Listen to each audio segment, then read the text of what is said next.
et ce qu'il fait vient de la parole de Dieu. Dieu a créé le monde, le globe.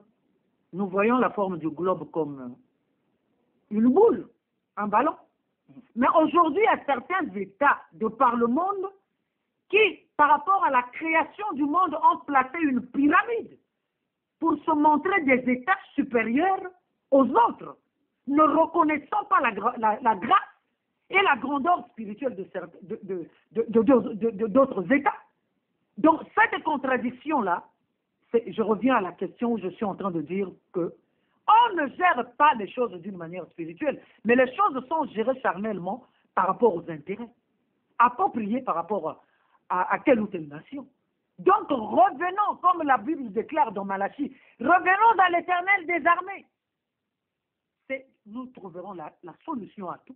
Nous avions une nation comme les États-Unis, où je vois que la chrétienté quelque part prône, mais nous devrons prier dans la sincérité. Il faut que nous prenions Dieu, parce que l'Esprit de Dieu n'est pas un esprit de mélange. Quand nous prenons par exemple des résolutions, nous prenons les questions de la religion, Jésus-Christ mélangé à la franc-maçonnerie. Ce n'est plus juste devant l'Éternel des armées. Et à ce moment-là, quand les maçons viennent, ils sont en train de défendre une religion, mais pas la doctrine, le christianisme en tant que religion, en tant que institution du christianisme. C'est autre chose qui est défendue. Et à ce moment-là, c'est la main de l'homme qui rentre, ce sont les intérêts humains qui rentrent, et on force tout. Parce qu'on cherche à dominer, on cherche à être supérieur à ceci, et voilà pourquoi tout rate. Mais si nous pouvons, nous tous, de par le monde, même les grands, se faire petits devant Dieu, que Dieu nous donne la direction, sa direction divine qui est à lui, c'est à ce moment-là que la vraie solution aboutira. Et la solution, c'est celle que Dieu nous a révélée. Reconnaître que l'Israël, divinement, a une grâce, a une souveraineté que Dieu leur a donnée. Parce que la Bible est claire. Tout passe, la Bible déclare, tout passe sauf la parole de Dieu. Nous ne pouvons pas refuser que le salut vient des Juifs. Aujourd'hui, si on peut se dire chrétien au Congo-Brazzaville ou dans une autre nation, c'est parce qu'il y a un Juif, Jésus-Christ de Nazareth, qui est mort à la croix, qui a payé le prix, le sauveur de l'humanité, et par lui, par sa mort à la croix de Golgotha, fait que l'Esprit s'est transplanté pour visiter le monde entier. Et la grâce devient universelle. La grâce n'est plus juive, elle devient universelle. Donc, replions-nous, reconnaissons que d'abord Dieu est leur Dieu. Et quelles sont les limites que leur Dieu avait placées pour cette nation avant qu'il y ait les troubles qu'il y a eu, les premières et deuxièmes guerres mondiales? Quelles sont les limites de l'Israël tracées, qui sont dans la Bible, tracées par l'Éternel des armées? C'est à ce moment-là que nous pouvons trouver la solution à ce problème. Parce que la Bible démontre que tout ce qui n'est pas conviction est péché. Quand même nous forçons aux Israéliens de dire non, les limites des Nations Unies, la résolution de l'ONU en 45, en 47, la résolution de l'ONU en 67, mais le juif, lui qui a la révélation de son Dieu, n'est pas satisfait parce que pour eux, non. Non, ils ne peuvent pas ne pas croire que les limites ont été placées par le Seigneur, leur Dieu d'abord, à l'époque, et le Dieu est fidèle, ils doivent reconquérir leur territoire. Donc, il faut que nous arrivions à comprendre cela. Et à ce moment-là, quand nous reconnaissons, nous allons reconnaître la supériorité, la suprématie de ce Dieu, le Seigneur va apporter la paix, pourra susciter. En Jésus-Christ, il n'y a ni juif ni grec. Peut-être il y a une solution où même la Palestine comprendra que nous sommes un et indivisibles. Restons ensemble, nous ne sommes qu'une seule personne. Puisqu'on voit, il y a des juifs arabes et des juifs chrétiens. Ça veut dire que c'est une seule personne. S'ils vont comprendre que Jésus-Christ est leur Seigneur et Sauveur, l'amour va s'implanter. L'amour, parce que la Bible déclare que l'amour ne soupçonne pas, l'amour ne condamne pas, l'amour ne fait que du bien. Ils vont commencer, l'Esprit de Dieu va commencer à convaincre certains d'entre eux et vont prêcher la parole les uns les autres pour comprendre que non, c'est notre nation. Pourquoi la diviser? à ce moment-là, il n'y aura plus cette question où l'État palestinien, l'État israélien, ce langage je crois, va ternir. Donc c'est cela. Jésus-Christ vient. On veut, notre Seigneur veut que nous reconnaissons. Jésus-Christ c'est comme notre Seigneur et Sauveur parce que en Jésus-Christ nous sommes un, il n'y a pas de division. Il n'y a pas de juif, il n'y a pas de grec. La Bible déclare. Et c'est à ce moment-là que l'Esprit va se mettre en train de donner la conviction aux uns ou aux autres pour comprendre que nous sommes un. Pourquoi nous diviser? Pourquoi Jérusalem-Est? Pourquoi Jérusalem-Ouest? Et cette question va commencer à trouver des solutions. Au lieu que nous nous attardons aux futilités. Permettez-moi ce terme. Peut-être qu'il soit dur, mais au moins c'est la vérité. Parce que ce que l'on fait, c'est des futilités. Vous avez vu le débat récemment, ou même en ce moment, pendant que le président américain, Barack Obama, reçoit le premier ministre israélien. Mais c'est comme si c'est deux contradictions qui se rencontrent. Le président américain propose la solution par rapport aux résolutions de 67, mais Benjamin Netanyahu, par rapport à la promesse de Dieu, je peux dire que par rapport à la promesse de Dieu, dit non.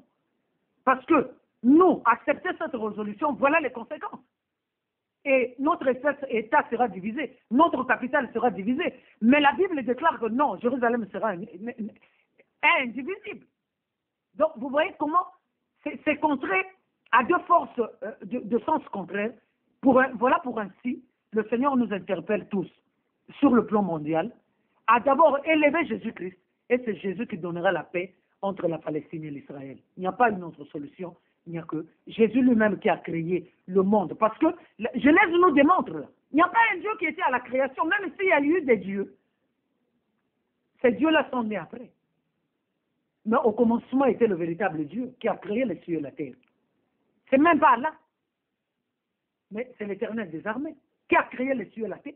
Et les autres dieux sont venus après ce Dieu-là. Donc nous comprenons qu'il y a un Dieu. Et avant lui, il n'y a pas de Dieu. Après lui, il n'en aura jamais. L'Éternel des armées, notre Seigneur, qui a donné son Fils unique, Jésus-Christ à la croix.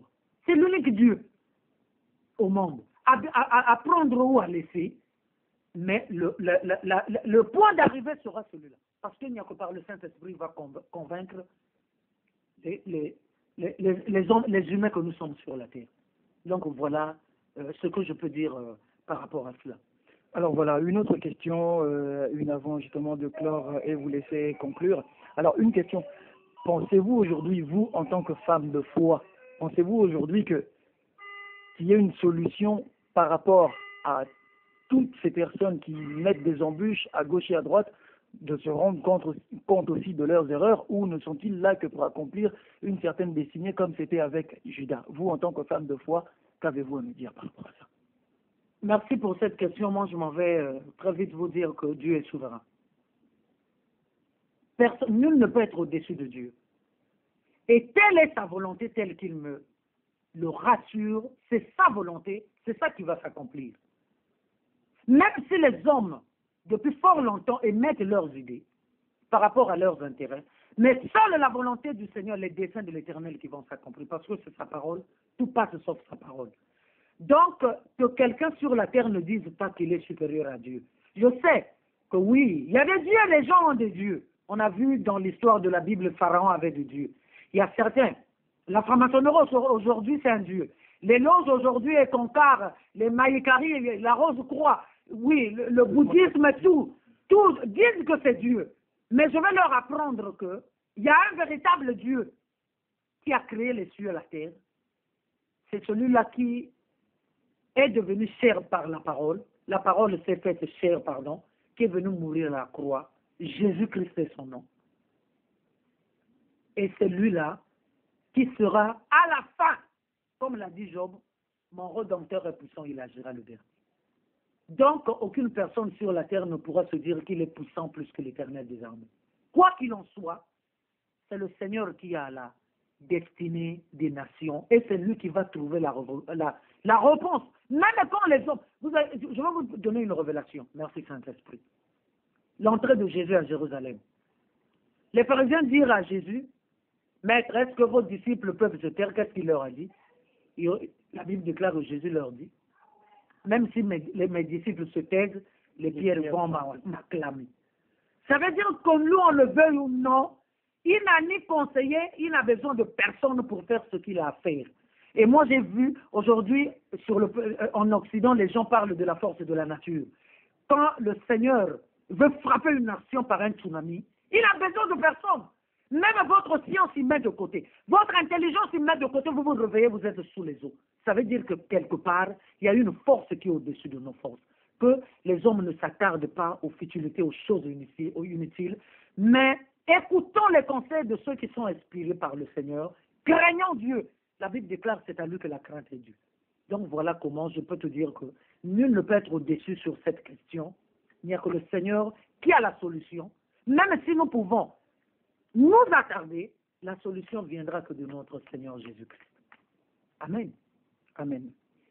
Alors justement, pour conclure, aujourd'hui, nous allons conclure de façon un peu plus particulière. Depuis un moment déjà, les internautes vous écoutent. Depuis un moment, les internautes réagissent et prennent garde. Alors, aujourd'hui, c'est à eux justement que je vous demande de vous adresser, à ceux qui ont compris et ceux qui n'ont pas encore compris. C'est à vous de leur dire quelque chose directement. Merci pour cette dernière parole pour l'instant que Frère Carlos vous m'accordez. J'aimerais bien que tous ceux qui écoutent ce message, ceux qui ont la possibilité de le traduire en arabe le fassent. Ceux qui ont la possibilité de le faire en anglais le fassent. Parce que c'est pour le bien de l'humanité. Évitons encore dehors, parce que nous ne sommes plus au temps que nous devrons nous acharner les uns les autres. Jésus-Christ est présent, il est sur la terre, il regarde tout, comme il le déclare selon les Saintes Écritures, il voit tout, et il sait tout. Donc, méfions-nous pour ceux qui, pour l'instant, pensent qu'ils ont des forces qui sont au-dessus de Dieu. Prenez garde, parce que la colère de Dieu est là. Dieu répond à chacun sur la terre selon ses œuvres, à chaque nation selon ses péchés.